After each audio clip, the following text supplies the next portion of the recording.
Welcome to the Umbra Vortex, where whispers begin and screams never end. Beyond this point, only madness awaits. This isn't a place for comfort, only for truth. Not the kind found in books or muttered in confession, but a raw, unfiltered reality, cloaked in shadow, stitched with dread, and pulsing just beneath the skin of sanity. I'm Edward J. Hallow, and I'll be the last voice you hear before the silence consumes you. Tonight, you'll encounter a tale of confinement and the madness that grows in the dark, a story where isolation breeds something far worse than fear. A room with walls that whisper, a pattern that shifts, and a mind on the edge of breaking. This is the story of the Yellow Wallpaper, where the lines between reality and delusion are written in every stroke of paint. There's a room in a forgotten house where the windows are barred, the wallpaper peels like old flesh, and someone moves just beneath the surface. They said she needed rest, but what she found was something far worse, a mind unraveling or escaping. Not all monsters hide in closets, some scratch from behind the walls. They arrived in summer, but the air was already thick with something colder than the season's warmth. The house loomed before them, an ancient thing, decaying in silence. The roof sagged, the foundation cracked, and the garden, once a carefully manicured escape, was now a wild tangle of vines, thorns, and brambles. The windows, veiled with dust, seemed to recoil from the light, as though they'd forgotten how to welcome it. Once, long ago, the house had been called a sanatorium, a place where fragile minds were sent to recover, a place for healing, or so the townspeople had whispered. But time had not been kind to the house, nor to the stories that swirled around it.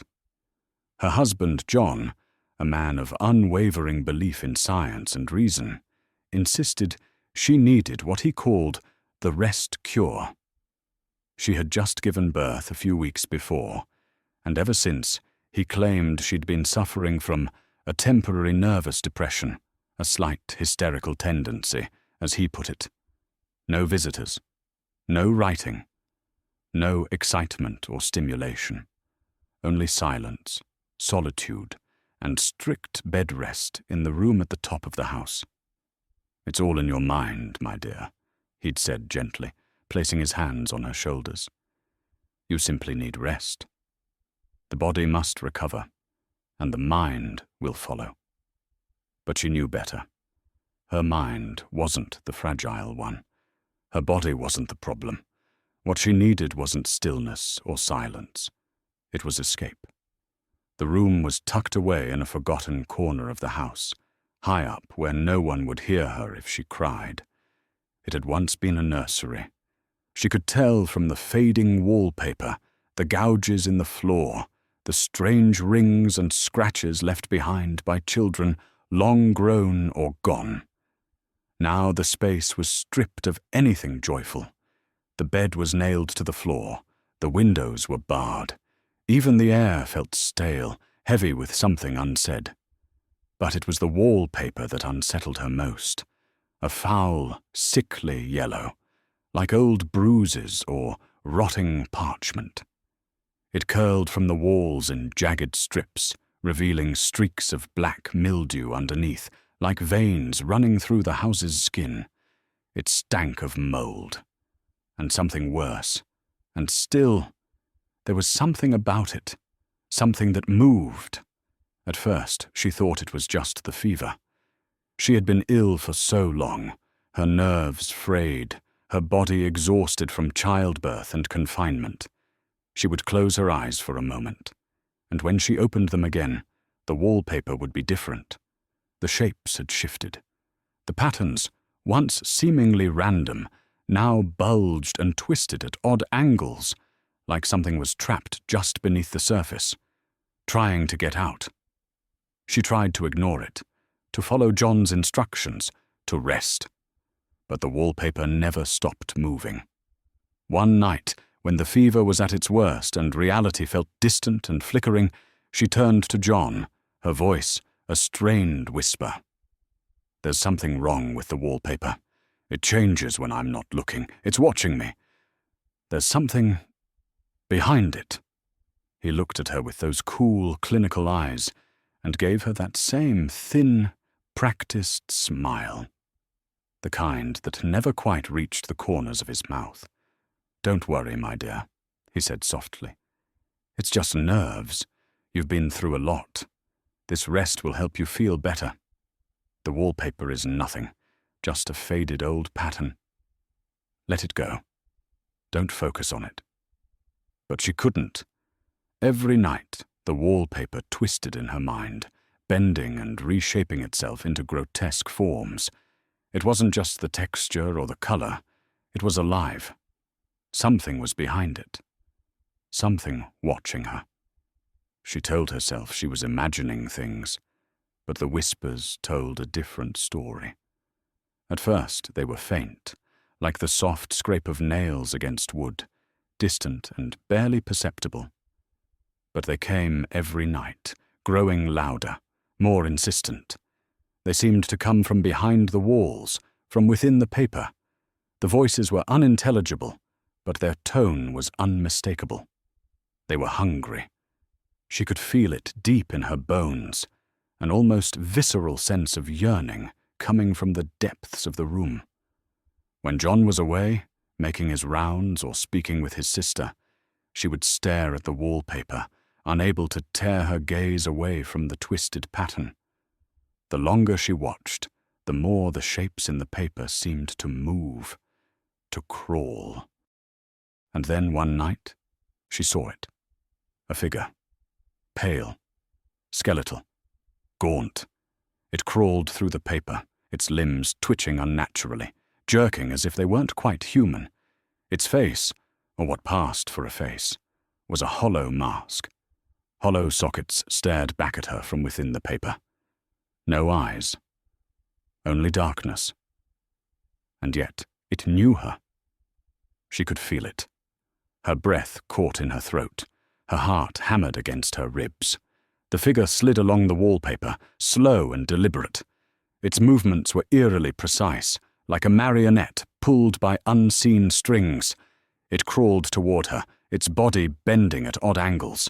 She screamed, but no sound escaped her lips. The walls absorbed her voice, and in the darkest silence, the crawling grew louder. The figure reached toward her. Her body screamed for her to move, to flee, but she couldn't. She was frozen in place. She couldn't move her legs. She couldn't even scream again. It pressed against the wall, its face just inches from hers. Its mouth opened in a grotesque, silent scream, an endless, muted wail that seemed to vibrate in her bones. Someone was trying to break free. It wanted out. She could feel its desperation. The walls creaked and groaned, as though the house itself was trying to contain whatever was crawling behind the wallpaper. She reached out, fingers trembling, aching to tear it away. But then the wall shifted. It ripped. The paper tore, jagged and ragged, enough to let a hand slip through. The hand that reached through wasn't hers. It wasn't human. Cold, clammy, slick, clawed. It grabbed her wrist, pulling her toward the paper, dragging her deeper into the wall, deeper into the void. The room, her room, faded as she was pulled into the suffocating darkness behind the walls. She gasped for air, but there was none. The mildew-scented air turned to rot. The walls pressed in, pushing her deeper until her lungs burned and her mind reeled. Her fingers scrabbled for purchase on the paper, but it coiled tighter, constricting. The deeper she was pulled, the harder it became to breathe, to think. And then, just as suddenly as it began, it was over. Days passed, or was it weeks? Time didn't matter in the suffocating dark behind the walls. The house stood still, silent, as always. But there was no sign of her, no trace of her disappearance. John returned at last, frantic. He searched the house, called her name, but found nothing. The room was locked, the bed untouched, the windows still barred, just as they had been since the day they arrived. But the wallpaper, it was gone. No remnants, no scraps. In its place, streaks of something darker. Blood, smeared across the walls. By the door, a single piece of paper lay on the floor, torn from the wall. John picked it up, his hands trembling. In frantic, uneven handwriting, one line, smeared with ink. "I can't get out." John's heart pounded. A chill crept up his spine. He turned, eyes wide with dread. A sound, soft, the faint scrape of something across the floor. His gaze darted to the corner. And there, in the dim light, he saw her. She crouched in the farthest corner, her back hunched, her body twitching in jerking spasms. She was on all fours now, crawling slowly, mechanically. Her hair hung forward, masking her face. She didn't look like the woman he'd married. There was something wrong, something inhuman in the way she moved. What are you doing?" John stammered, voice shaking. She didn't answer. Her eyes, wide and unblinking, fixed on the floor. Her fingers scraped the wood, pulling her forward with unnatural speed. Her body convulsed in a frenzy. John stepped back, panic rising in his chest. "Mary, what's happened to you?" She didn't respond. She only crawled faster. Then, with a sudden, terrifying motion, she stopped. She looked up at him, her face twisted in a grotesque expression. Her eyes were wild, glazed with a gleam that made his blood run cold. Slowly she straightened, her body rising like a puppet on strings. John's breath caught in his throat. She stood still, head tilted, studying him. And then, a low, eerie giggle. I've gotten out, John," she whispered. Her voice, hoarse, ragged, was no longer her own. "I've finally gotten out." John's chest seized, his vision narrowed, his knees buckled as he collapsed to the floor.